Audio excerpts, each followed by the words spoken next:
Olá, meus queridos. Uma boa noite a todos, né?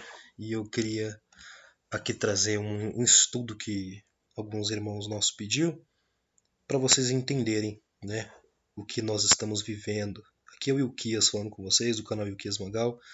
Antes eu peço a vocês, se inscrevam no canal, tá bom? Muitos aí que assistem, ajuda muito para a gente desenvolver esse projeto e curtam o vídeo, é importante. E sobretudo tiverem dúvidas, eu vou deixar o link na descrição aí do canal do Telegram, que é onde a gente mais conversa, né? E onde vai ser postado também o link do vídeo em primeira mão. Então vamos lá. Foi perguntado, né? Quem são, né? E a outra linhagem que nós temos, que é os filhos dos deuses, né? São estes caídos, né? E vamos lá, tem gente que vai dizer aí, tem alguns que vai falar que não caíram, não são caídos coisa nenhuma. Sim, algumas desses seres caíram, tá bom? Um dos principados, eles são os deuses.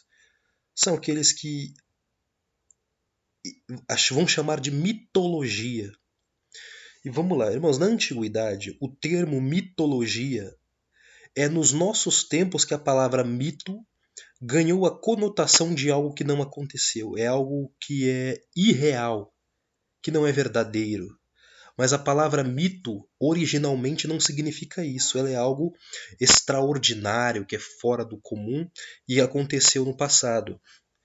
Como eu já postei para vocês em vídeos passados, inclusive eu vou deixar na descrição um vídeo, já foi encontrado uma múmia, né, um sarcófago, onde o primeiro rei do Egito foi encontrado. E ele é uma espécie, é um ser, né, que eles dizem ser o primeiro rei, que é Osíris, né, o deus Osíris. Ele é o pai e fundador da dinastia egípcia, do Império Egípcio. Então vocês vão ver que isso aqui, ó, o Egito, ele não é o primeiro império, mas ele é uma sucessão desses deuses que governam o mundo. E os deuses, desde o princípio daquilo que aconteceu em Gênesis 6, quando eles vieram para a Terra, eles são os mesmos que governam. Tá? Eles só mudam de nome, mas os mesmos deuses que comandavam antes do dilúvio, que comandou a Suméria, a Babilônia, o Egito, a Assíria, a Média e a Pérsia, a Grécia, Roma, o Império Islâmico, Bizantino, até os dias de hoje, cuja essa elite que domina o mundo cultua esses deuses e se dizem descendentes dessa linhagem, eles continuam. É os mesmos deuses, só mudam de nome, transliteram o nome, mas é os mesmos. E olha o que a Bíblia, a Torá, vai dizer. Gênesis capítulo 6. Aconteceu que, como os homens começaram a multiplicar-se sobre a face da terra, e lhes nasceram filhas, viram os filhos de Deus. Olha isso aqui. Tá? Os Bnei Elohim. Os Bnei Elohim. Os filhos de Deus. A palavra Elohim refere-se tanto a Deus como a deuses. Lembrando, tá? Esse termo aqui, ó, muitos vão dizer que não, é a linhagem de Sete, de Adão, né? E não está falando de nenhuma entidade superior, porque a palavra vem com D maiúsculo. No hebraico não existe essa de maiúsculo minúsculo. Existe a letra hebraica, não existe isso de maiúsculo minúsculo, tá bom? No hebraico que está escrito na Torá, isso não existe. E o texto foi escrito em hebraico. Então é os filhos de Elohim, que a palavra serve tanto para referência ao nosso Deus, que é um plural majestático, que ele é a majestade das majestades, como também Elohim é o plural, significa deuses. Tá bom? Então viram os filhos dos deuses que as filhas dos homens. Então o termo pode se referir, tá, que havia essa linhagem sobre a terra, aqui os sentinelas vieram.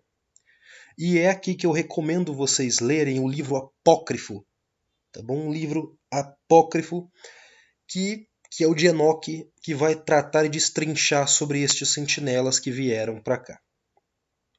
E que as filhas dos homens eram formosas e tomaram para si mulheres de todas as que escolheram. Então disse o Senhor: não contenderá o meu espírito para sempre com o homem, porque ele também é carne, porém os seus dias serão 120 anos. Havia naqueles dias gigantes na terra. Gigantes. Isso significa que havia uma genética, tá? Existe um gene e uma raça que existia sobre a Terra que tinha um gene do gigantismo, que os fazia ser maior do que os humanos comuns são. Bom? E também depois, quando os filhos de Deus entraram, as filhas dos homens, e delas geraram filhos. Estes eram os valentes que houve na antiguidade, os homens de fama. Por que as filhas, né? Por que vieram eles e pegaram as filhas? Porque a mulher, ela tem o óvulo, ela tem o útero. A mulher, ela é reconhecida em todas as culturas esotéricas. A mulher é a referência, né? Tem a fertilidade, mas porque a mulher, ela é o portal da vida. Tá bom? Foi concedido isso só à mulher. Quem dá a vida, né? A semente da vida está no homem, o homem dá a vida. Porém, o portal que faz a vida vir à terra é a mulher. Ela é o portal da vida. Então, só a mulher pode colocar a vida e ir gerindo, nutrindo essa vida dentro do seu ventre e trazê-la para o mundo, para o nosso universo. E eles viram isso. Ou seja, estes seres, eles têm uma genética, eles possuem um corpo, tá bom? E eles podem então inserir a semente deles na mulher. Eles pegam a genética deles, inserem nas filhas dos homens e aí geram filhos. Estes eram os valentes que houve na antiguidade. E aí que você vê uma deturpação na humanidade grande. Viu o Senhor que a maldade do homem se multiplicara sobre a terra e que toda a imaginação dos pensamentos de seu coração era somar continuamente. Então arrependeu-se o Senhor de haver feito o homem sobre a terra. Aqui aparece, né, eles, além de Gênesis 3. Então aqui você já vê que houve uma miscigenação da raça. Tá bom? Houve uma miscigenação da raça. Eles não morreram todos no dilúvio, tá bom? Alguns resta, né? Tanto que aconteceu. Davi se encontrou com Golias, não é? E outras diversas. Mas vamos lá, o livro de Números, capítulo 13. O relato de Números 13 é muito interessante. Olha só, e falou o Senhor a Moisés, dizendo: envia homens que espiem a terra de Canaã, que eu hei de dar aos filhos de Israel, de cada tribo de seus pais enviareis um homem, sendo cada um príncipe entre eles. Vai dar os nomes dos príncipes, vamos adiantar aqui, porque eu não quero perder tempo nisso aí. E vamos lá. E eles subiram. Versículo 26 de Números 13. E caminharam e vieram a Moisés e a Arão, e a toda a congregação dos filhos de Israel no deserto de Parã, em Cádiz. E deram-lhe notícias a eles e a toda a congregação, e mostraram-lhes o fruto da terra, e contaram-lhe e disseram: fomos à terra, a que nos enviaste, e verdadeiramente mana leite e mel, e este é o seu fruto. O povo, porém, que habita nesta terra é poderoso, e as cidades fortificadas e muito grandes. Ou seja, eles viram ali megalitos. Eles viram construções tão gigantes que não é possível ser construído por humanos comuns. Olha, as cidades fortificadas e muito grandes. E também ali vimos os filhos de Anak. Tá bom? Anak. Mas que maravilha. Vamos abrir aqui um termo rapidamente para vocês verem. Olha só. Pesquisa rápida, Anak ou Enak, tá bom? Algumas traduções vai dar com E, origem. Vamos lá. Anak é um personagem bíblico cujo nome significa pescoço comprido. Mas que impressionante. É pai dos Anakins, descrito como os gigantes, tá bom? Olha só. Família, filho de Arba, o fundador de Hebron e pai de Aimã, Sesai e Talmai. Olha só, a proveniência deles é de Hebron, e realmente onde os homens viram é Hebron. Então eles dominaram a terra de Israel, onde é o atual Israel, Canaã, eram dominados por essa raça. Vamos lá, quem são Anak e Enki? Existem algumas opiniões a respeito deste personagem. É difícil fundamentar, seja o que for, uma vez que os dados são apenas estes. Quem argumenta que poderá ser um personagem cognato de Enki, o deus sumério, apenas se pode basear nas similaridades do nome, Anakim, que em hebraico, povo muito alto que habitava as montanhas de Judá. Abaixo, existe quem defenda que os Anakims poderão representar os Anunnaki, deuses na história suméria. Pode-se considerar a opinião levando em conta o fato de que números 13 e 33 faz referência a que estes seriam descendentes dos Nephilim. Perfeito. Vamos lá, Anunnaki. Esse termo é Anunnaki, né, ou Anunnaki, literalmente filhos de Anu. Né? Anu é um deus sumério, olha lá, um deus acádio do céu, mais tarde também cultuado pelos assírios e babilônios, sendo correspondente semita do deus Am na mitologia suméria, cujo significado pode ser entendido como descendência da realeza. Olha só, aí nós sabemos quem é que tem sangue real, sangraal, ou prole do príncipe. São grupos de divindades sumérias, acádias e babilônicas, ou os Anunnaki eram creditados como sendo descendentes de Anu, o deus sumério do céu. E aí vai ter um panteão de deuses aqui, tá bom? Então vamos lá. E olha só, o povo, porém, que habita essa terra é poderoso, cidades fortificadas e muito grandes, e também ali vimos os Anak. Os Amalequitas habitam a terra do sul, os Eteus, os Amorreus e etc e tal. E termina o relato, verso 33. Também vimos ali gigantes, filhos de Anak, descendente dos gigantes. Essa palavra ela está Nephilim, ou Anakim em hebraico, né, que são gigantes.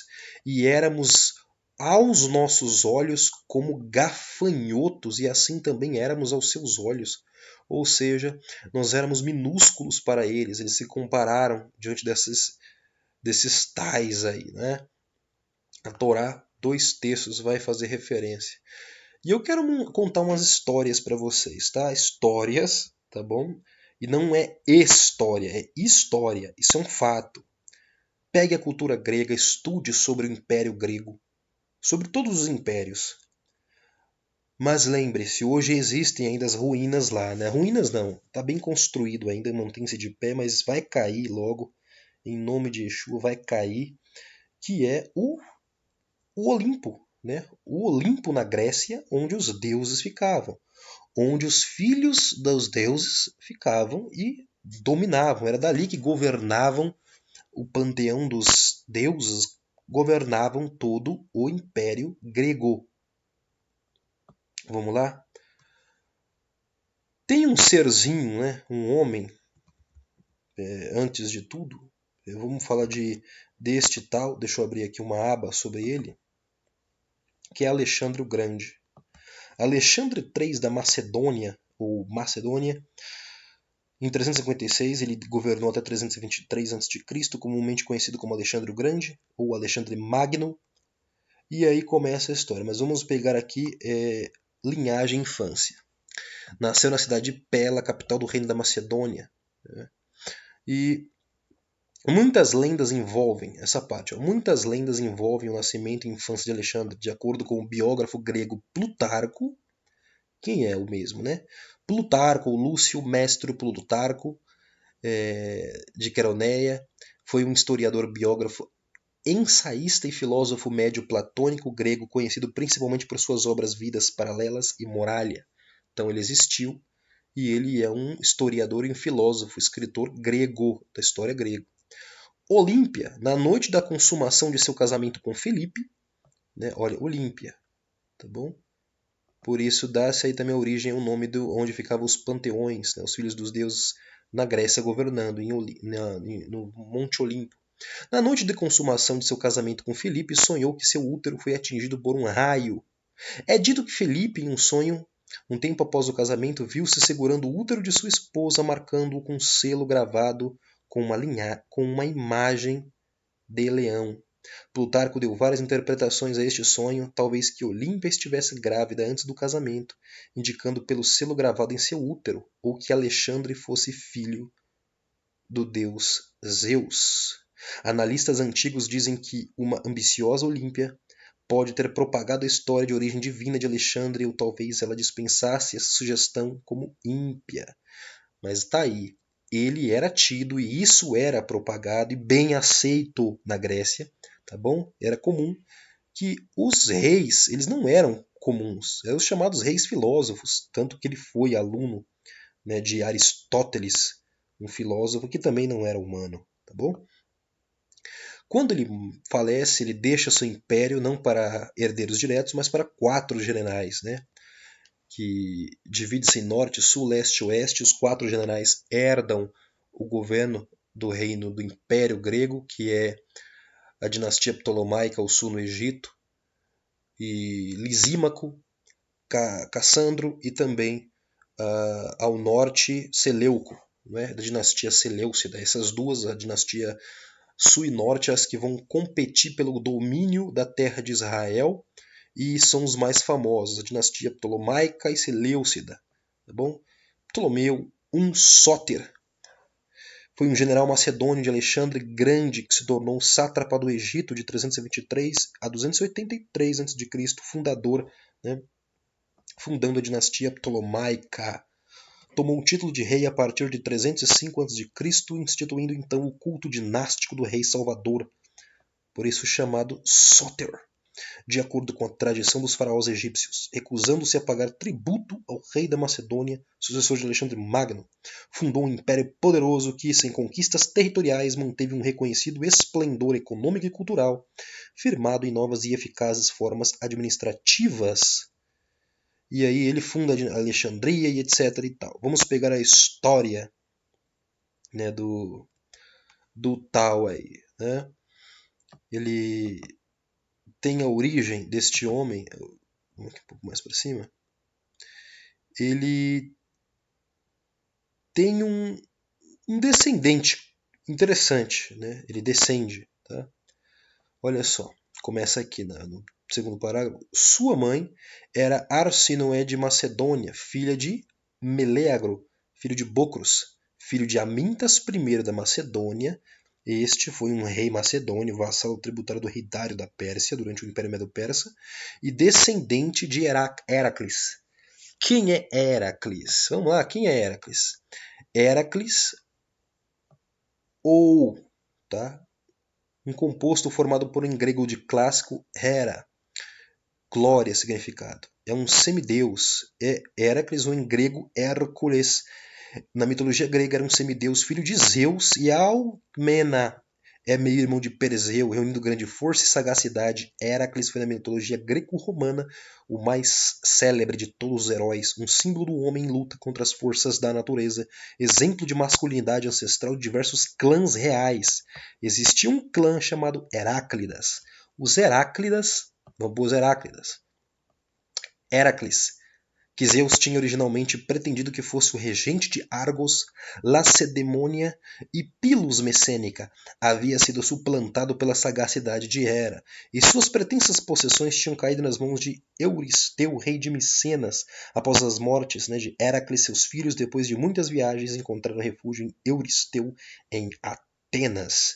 Este é o tal da linhagem Heráclidas, todos filhos do semideus Hércules.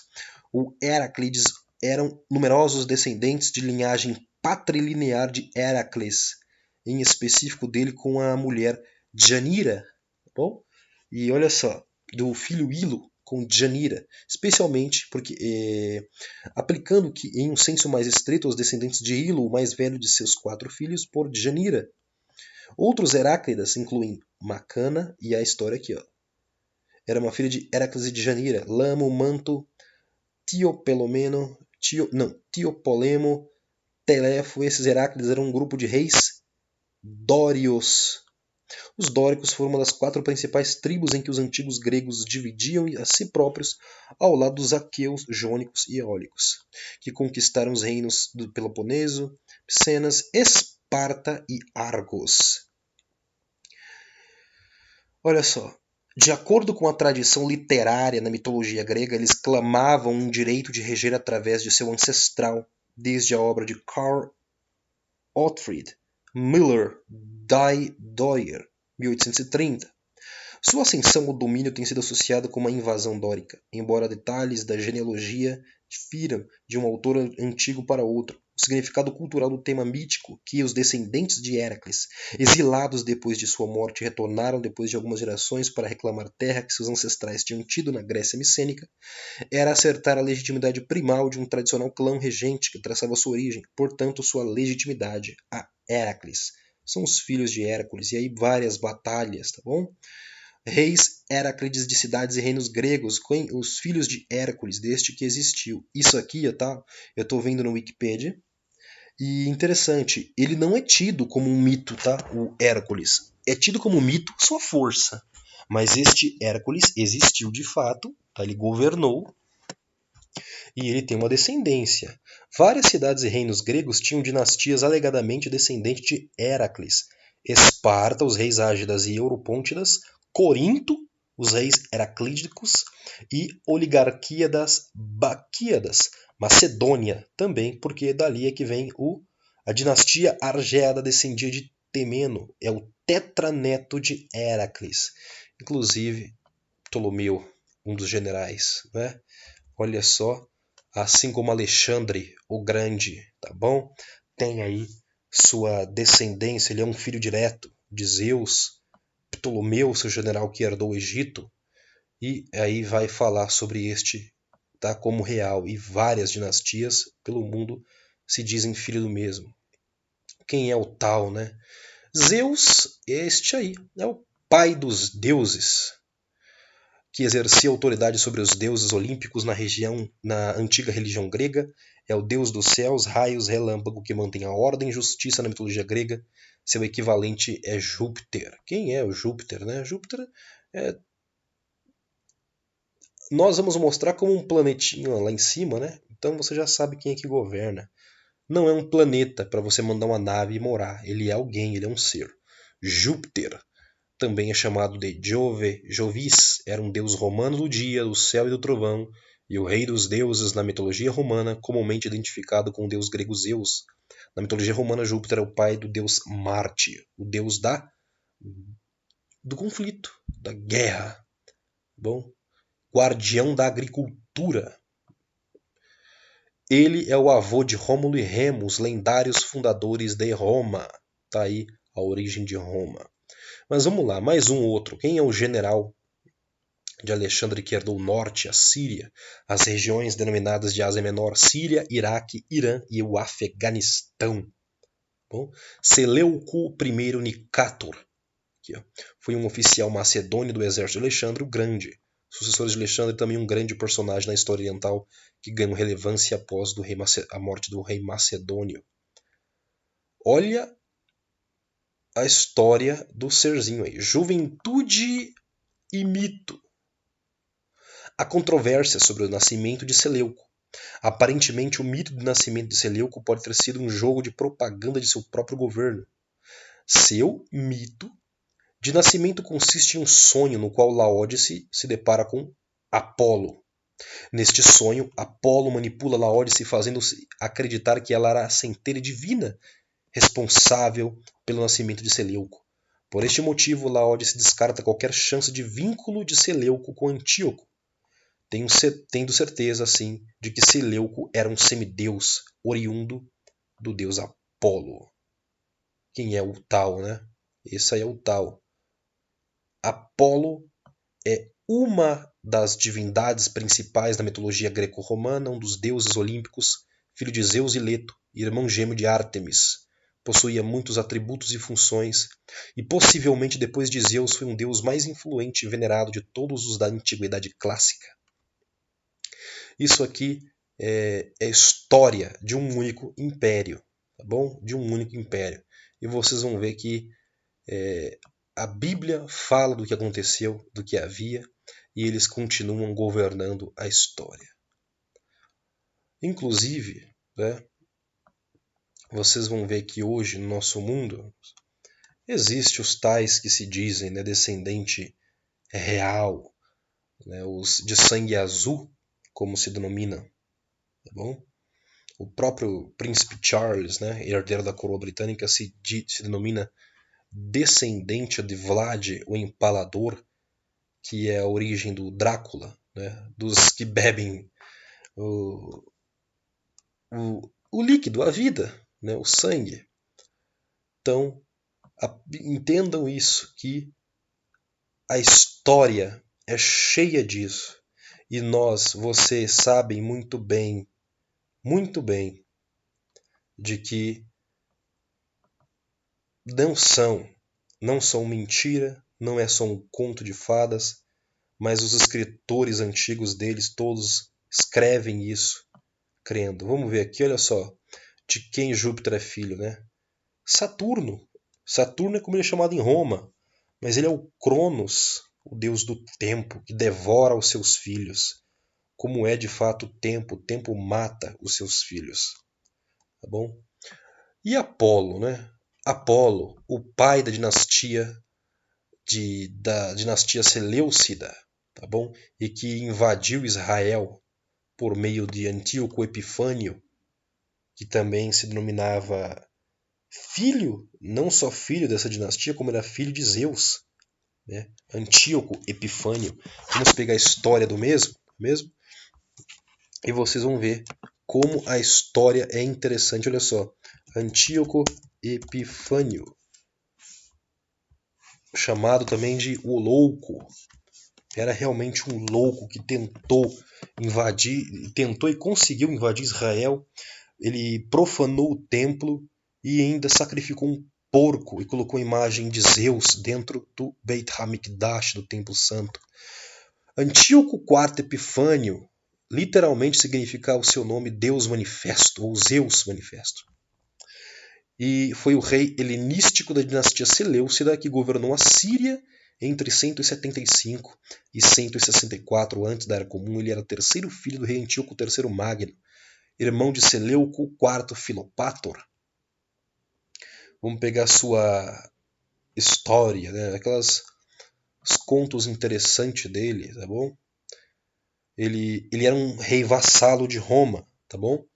Ele foi, quando Roma dominou aquela região, Roma já era um império proeminente, dominou todo o Oriente, e durante este período olha só, após a derrota de Antíoco Magno, seu pai, ele é levado para Roma, os seus filhos são levados para lá, e Epifânio, ele é treinado, ele é colocado lá pelos romanos para ser treinado, estuda sob controle de Roma.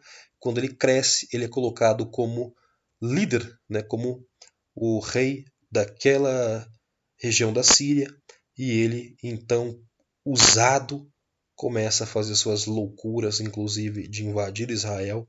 Seu ódio contra Israel era absurdo, tá bom?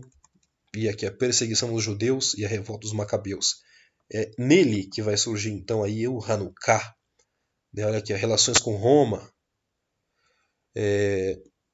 Vai contar a história dele de sua ascensão, um rei vassalo. O que se dizia, este aqui filho de Zeus, tá bom?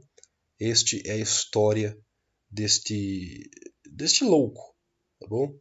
Deste louco que dominou aquela região e causou um estrago tão grande para o povo de Israel, mas que foi destruído, derrotado, e que seja realmente em breve apagada a memória destes, né? Mas estão vendo, irmãos, essa é a história. Então vamos lá. Sobre o tal deus Apolo, né, a Bíblia fala dele, né? A Bíblia fala dele e ele vai voltar, tá bom?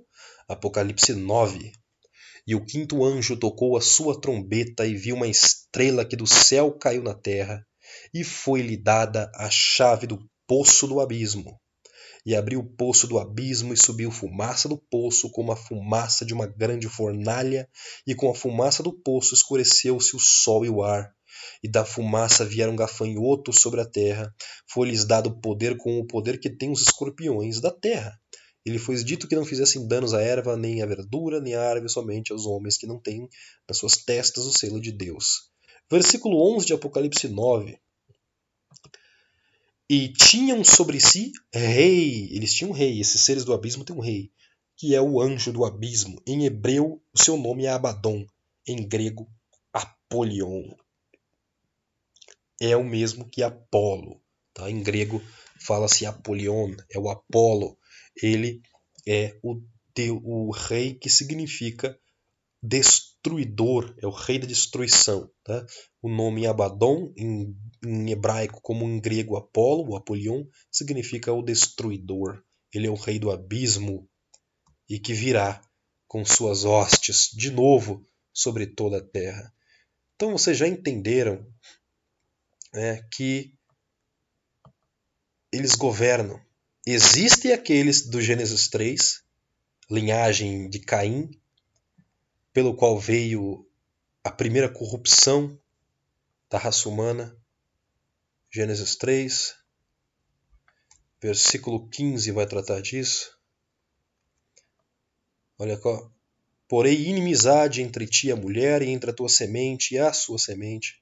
Esta te ferirá a cabeça e tu lhe ferirás o calcanhar. E também no capítulo 6. Havia naqueles dias, olha só, viram os filhos de Deus que as filhas dos homens eram formosas e tomaram para si mulheres de todas as que escolheram. Onde mais na Bíblia vai falar disto? Judas, falei para vocês, mas nós vamos ler novamente, se não me engano, versículo 6, isso mesmo. E os anjos que não guardaram o seu principado, mas deixaram sua própria habitação. Olha o que Deus fez, reservou-os na escuridão e em prisões eternas até o juízo daquele grande dia. Estes que fizeram tais loucuras, tá? Foram reservados em prisões eternas até o juízo daquele dia. O que mais, irmãos, né? Como já indiquei para vocês, são várias as culturas que assim se denominam. Filhos, né? Eles estão todos filhos de uma linhagem, de linhagens extremamente significativas, né? É assim que nós vamos dizer. Vamos ver? Joel capítulo 2 fala de um povo que virá. Tocai a trombeta em Sião e clamai em voz alta no meu santo monte, tremam todos os moradores da terra, porque o dia do Senhor vem e já está perto. Dia de trevas e de escuridão, dia de nuvens e densas trevas, como a alva espalhada sobre os montes, povo grande e poderoso, qual nunca houve desde o tempo antigo, nem depois dele haverá pelos dias adiante. De geração em geração. Diante dele um fogo consome e atrás dele uma chama brasa. A terra diante dele é como o jardim do Éden, mas atrás dele um desolado deserto, sim, nada lhe escapará. A sua aparência é como a de cavalos, como cavaleiros assim correm. Como estrondos de carros irão saltando sobre os cumes dos montes, como ruído de chamas de fogo que consome a pragana, como um povo poderoso posto em ordem para o combate. Diante dele tremerão os povos, temerão os povos, todos os rostos se tornarão enegrecidos, como valentes correrão, como homens de guerra subirão os mouros, marchará cada um no seu caminho e não se desviará de sua fileira. Ninguém apertará a mão a seu irmão, marchará cada um pelo seu caminho, sobre a mesma espada se arremessarão e não serão feridos. Olha só, espada não é capaz de feri-los. Eles irão pela cidade, correrão muros, subirão casas, entrarão pelas janelas como ladrão. Diante dele tremerá a terra, abalar-se-ão os céus, o sol e a lua se enegrecerão e as estrelas retirarão seu esplendor. Então é um povo que vai aparecer quando na história se escurecer todas as coisas, tá bom? Por isso, este povo virá e olha só, será um dia de densas trevas, a terra tremerá e o sol e a lua se escurecerão e as estrelas serão tiradas do seu resplendor. E o Senhor levantará sua voz diante do seu exército, porque muitíssimo grande é o seu arraial, porque poderoso é executando a sua palavra, porque o dia do Senhor é grande e muito terrível, e quem poderá suportar? Bom, que mais, né? Onde mais nós podemos... há muitos textos nas escrituras tratando deste grande, terrível dia, e o último selo aqui, na verdade o sexto selo, né? Apocalipse capítulo 6, olha só, versículo 12. E havendo aberto o sexto selo, Olhei e eis que houve um grande tremor de terra, e o sol tornou-se negro como saco de cilício, e a lua tornou-se como sangue, e as estrelas do céu caíram sobre a terra, como quando figueira lança de si os seus figos verdes, abalada por um vento forte. E o céu retirou-se como um livro que se enrola, e todos os lugares e montes e ilhas foram removidos de seus lugares. E aí sim, o juízo vem sobre todos os grandes e pequenos. Reis da terra, os grandes, os ricos, tribunos, poderosos, todos os servos e todo livre se esconderam nas cavernas e nas rochas das montanhas. Porque este, e Joel 2 é chamado de o exército do Senhor, o Senhor usará para exercer juízo sobre a terra. Então, irmãos, tá aí, tá? A história é clara para falar destes, tá bom? Existiu, e por que que não nos é contado a verdadeira história, tá bom? De que quem domina o mundo não tem o mesmo sangue que nós, tá? Não tem, e estes aprendam, o termo mitologia não é o que você pensa, tá bom? Não é o que você pensa. As matérias, inclusive, não se dão nem ao trabalho de dizer qual é a verdadeira. Para dizer que isso é mentira, nem dá outra opção, mas é esta, tá bom? Estes são os filhos dos deuses que governam até os dias de hoje. Até o próximo vídeo, onde trarei mais informações, se Deus permitir e vivermos.